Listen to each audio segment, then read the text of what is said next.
Hello ఆ! Sir చెప్పండి. మీ పేరు? సార్ సార్ నా పేరు మోహన్ సార్. నేను కర్నూలు నుంచి మాట్లాడుతున్నాను సార్. ఓకే అండి, చెప్పండి మోహన్ గారు. సార్ అది ఇప్పుడు మా పెద్దనాన్న వాళ్ళ కొడుక్కి పెళ్ళయింది సార్. ఓకే. పెళ్ళయ్యి ఒక 6 to 7 ఇయర్స్ అయింది సార్ మామూలుగా. ఓకే. అప్పటి నుంచి కూడా మాతో వాళ్ళు మామూలుగా హిందూస్ అని చెప్పి మామూలుగా పెళ్లి చేసుకున్నారు. కానీ ఆమె పెళ్ళి నాకు తెలిసింది వాళ్ళకు, అంటే వాళ్ళ ఇంట్లో అందరూ ఏసుని మొక్కుతారు కానీ బయటికి మాత్రం మాకు హిందూస్ అనే చెప్పుకొని తెచ్చుకున్నారు సార్ వాళ్ళు మామూలుగా. ఓకే, పెళ్లి ఏ సాంప్రదాయంలో చేశారు? అంటే మామూలుగా హిందూ సాంప్రదాయంలోనే సార్ చేసింది అయితే. కానీ ఆమె మామూలుగా పెళ్ళి అయినాక కొన్ని రోజులు మా ఇంటికి వచ్చినాక నెత్తికి మామూలుగా ముచ్చేసుకోవడము, ఈ బొట్ట అట్లాంటివి పెట్టుకోకపోవడం అదే ఉంది మొత్తం అంతా. దాని గురించి నేను పెద్దగా పట్టించుకోలేదు సార్. ఎందుకంటే అప్పటికి మేము మీ వీడియోస్ అయితే అవన్నీ చూడలేదు కాబట్టి మాకేం తెలియదు అనమాట. అది వాళ్ళు కూడా ఒక దేవుడు అనుకున్నాము, అంత మామూలుగానే ఉంది. కానీ పెళ్ళి అయ్యి ఒక కొడుకు పుట్టినాక సార్ ఫస్ట్ కొడుకు పుట్టినాక స్టార్ట్ చేసింది సార్ ఆమె బాగా. మేమేమన్నా పండగలు పిలిస్తే రాదు సార్. మేము అది ముట్టుకోకూడదు, మేము ఇది ముట్టుకోకూడదు అంటారు. దేనికన్నామంటే లేదు ఈ పెళ్లి కానీ ఒక 6 months బ్యాక్ మేము అదేదో గుణదల అని చెప్పింది సార్. అప్పుడు అక్కడికి వెళ్ళాం మేము, మాకు నిజాయితీ పూర్తి జాంబీగా మారిపోయింది.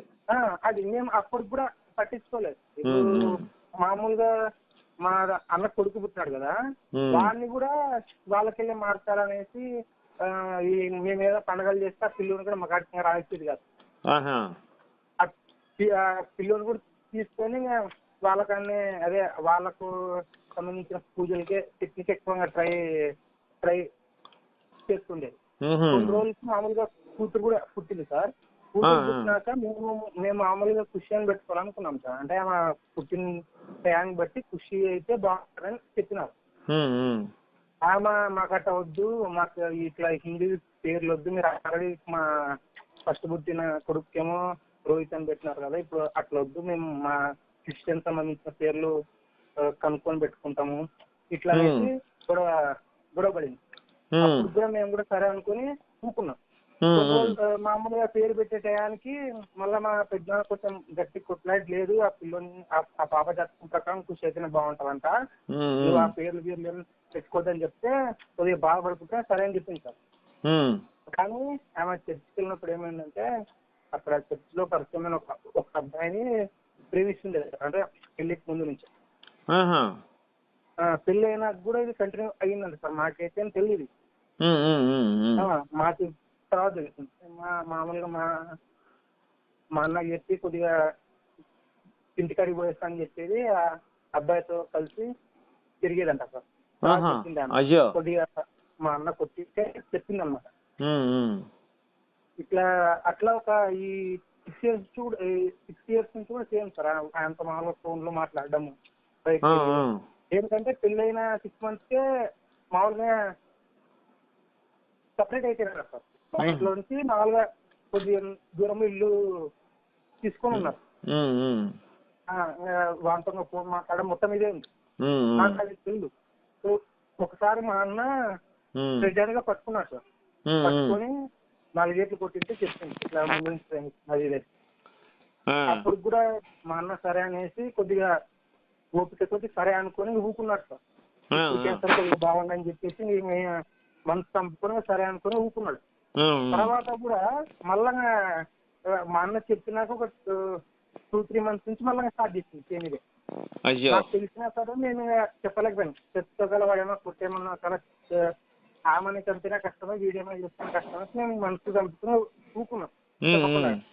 మేము ఇంట్లో ఎవరం చెప్తలేమనేసి ఇంకెక్కువ చేయడం మొదలు పెట్టింది. ఏకంగా వాళ్ళ ఇంటికాడికి పోయేది, కొంచెం తప్పుడు పని చేయనికే వాళ్ళతో 24 అట్లాగా మాట్లాడేది కాక మళ్ళీ ఏమంటది, అతను వచ్చేసి చర్చ పరిచయం అయినాడు, చాలా మంచోడు, ఆయన మామూలు పాస్టర్, తన పాస్టర్ మా బంధువులంట, చాలా మంచోడు అనేసి మాకు కూడా ఒకసారి చెప్పింది అన్నమాట. ఒకవేళ మీరు కానీ మాకు మీరు కానీ ఒకవేళ మమ్మల్ని చేసుకుంటే నాకేంటే మేము అతన్ని చేసుకునే వాళ్ళం అది అని చెప్పింది. ఓకే. నేను అప్పుడు చెప్పినాం సార్, ఇప్పుడు ఒకవేళ నీకు ఇష్టంగా లేదని అంటే మీరు అప్పుడు చెప్పాల్సింది, మాకేం తక్కువేం లేదు కదా, మేము కూడా ఎవరైనా కొంచెం చూసుకొని పెళ్లి చేసుకుంటుండేమా అన్నకని చెప్పి మా అమ్మ వాళ్ళు కొట్లాన్నారు బాగా. ఆడికైనా మేము చెప్పకుండా ఉన్నాం సార్. మళ్ళీ ఒకసారి ఏమైందంటే మా అన్న నైట్ పనికి వెళ్ళి నైట్ డ్యూటీకి వెళ్ళిపోయింటే వాళ్ళతో ఫోన్ మాట్లాడుకుంటా ఉందంట. మా అన్న మామూలుగా సడన్ వచ్చేసరికి ఎవరితో మాట్లాడుతున్నావు అంటే చెప్పకుండా ఫోన్ పలగొట్టిందట కిందికి. దాంతో మా అన్న నువ్వు నేను పొద్దునికి వచ్చే నేను పొద్దునికి పలక నువ్వు విను అంటే బాగుండదు అనేసి కొట్టినాడు సార్ బాగానే. 2-3 కొట్టేసి వెళ్ళిపోయినాడు. వెళ్ళిపోయినాక ఇప్పుడు ఆమె ఊరికి వెళ్ళిపోయింది. ఊరికి వెళ్ళిపోయి నేను మామూలుగా ఫోన్ చేస్తుంటే ఇప్పుడు లేదు మీ కొడుకుని తీసుకొని నేను ఈయనే ఉంటా, మీరు కూడా మళ్ళా జీవిఎస్ ని నమ్ముకోవాలా, నా ఇద్దరు కొడుకు కూతుర్ని కూడా మేమే పెంచుకుంటాం, మాకు అసలు ఆ పూజలు గీజలు ఏమేమి చేయకూడదు, మేము ఆ పూజలు చేస్తున్నందుకే మాకు అట్ట అయింది, లేకుంటే అసలు నా కూతురు చాలా మంచిది అనేసి వాళ్ళమ్మ అంటుంది. అయ్యో. అంటే మన పూజలు చేయడం వల్ల ఆమెకు అట్లా కోరిక పుట్టినట్టు చాలా, లేకపోతే చాలా మంచిది అది అనేసి పట్టింది సార్. నేను ఈ లాక్డౌన్ లోనే నేను వీడియోస్ అన్ని చూడడం మొదలు పెట్టాను అనమాట బాగా.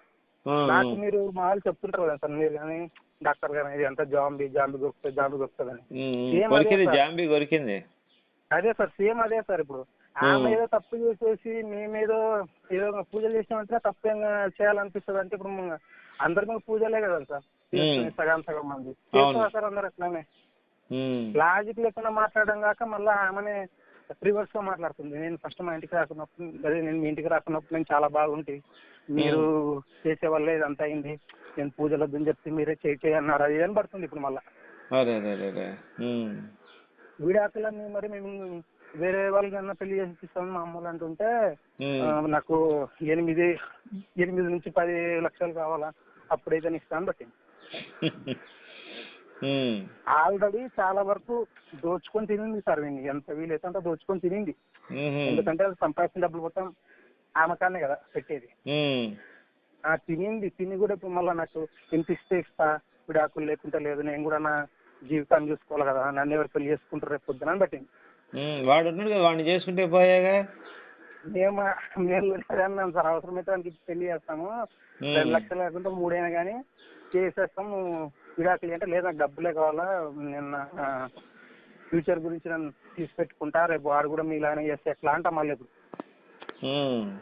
ఆమె ఏం మాట్లాడుతుందో అర్థమవుతుంది సార్. కానీ ఆమెకు కావాల్సింది అయితే ఒకటి, మేము అదే మా అన్నగాడికి కొంచెం వచ్చేయాలా, వాళ్ళకి వెళ్ళిగా మారిపోవాలి, అదే ఉంది ఆమెకి పూర్తి.